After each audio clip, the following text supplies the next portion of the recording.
we've done today with the start of the build on site has been the culmination of years and years and years of battling away to raise the money, to select the perfect team, to bring it into being. And today marks the start of the build proper. So being able to walk around a bare earth site in our ginormous boots and ridiculously oversized jackets and wonky hard hats meant that we could actually stand in what will be the bistro. We could look up at what would be the stage in the auditorium.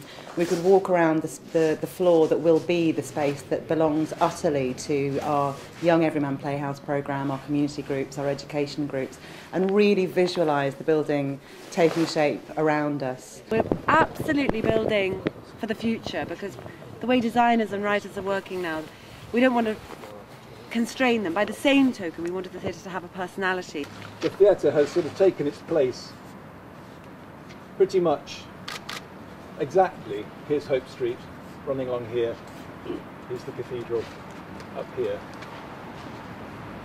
And that amazing thrust stage, which everybody knows and loves so well, will pretty much be in more or less the same places as the old Hope Chapel. It's serendipity, but we're very happy that it's ended up there. Unlike the old theatre, there will be much more front of house space, so there will be a pavement cafe with tables out onto the pavement there. There'll be a bar, a cafe there, stairs up to the auditorium and down to the bistro in that position. There'll be a block of services and loos in that position, and importantly will be the theatre and community space, which is a new facility. It's a new space which we're pulling onto the site to be there for the first time. We've got a theatre and community space in the new theatre where our communities, our youth theatres can use it 24 hours a day, and in fact the theatre is constructed in such a way that they can come in on a Sunday and we don't have to open up the whole theatre. They've just got their own key, they can come in. It can also always be in use. There's a writers' hub where writers of Liverpool can meet, have computer access. There's bars on every level. A bistro, which has got a new addition to the bistro, is a log-burning stove. So in the winter, it really feels all the best things that we loved. We've tried to amplify. I sort of feel really, really privileged. I'm very proud to have been asked to come today. For so many people, but for myself personally, this place is such a part of my personal history as an actor and my story, but within that it holds so many stories and has left such a mark on so many people. So I feel so excited, and it was such a bittersweet thing when the Everyman went. The Ev, you know, we know it and we love it, and it's part of our bones as much as we're part of their bones.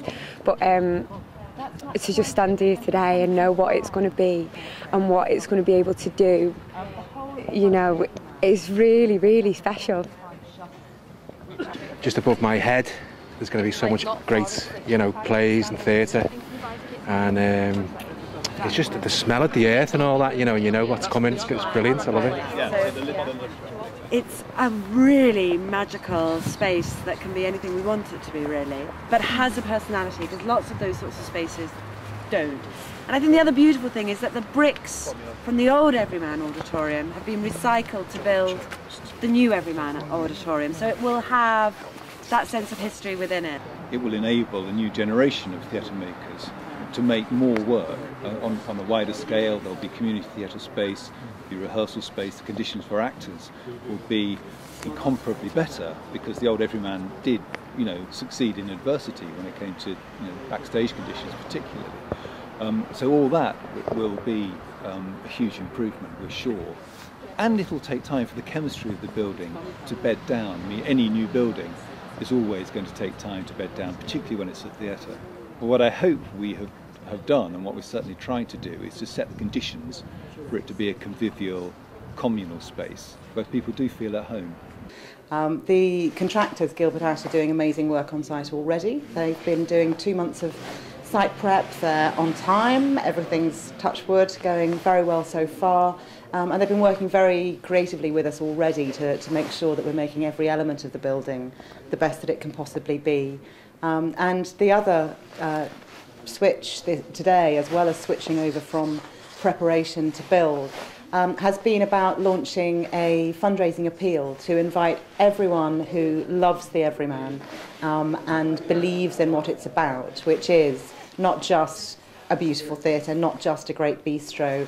It's about the experiences that we all have there, and it's about the people that create those experiences. It's about people like Stephanie Beecham and Stuart Richmond right at the beginning, David Morrissey, Ian Hart, Julie Walters, Pete Postlethwaite, all those amazing actors who began at the Everyman, who were inspired by the Everyman, who were given both the freedom to find their own talent and the challenge to be really brave, to have as much artistic courage as they could muster and go further than they thought possible.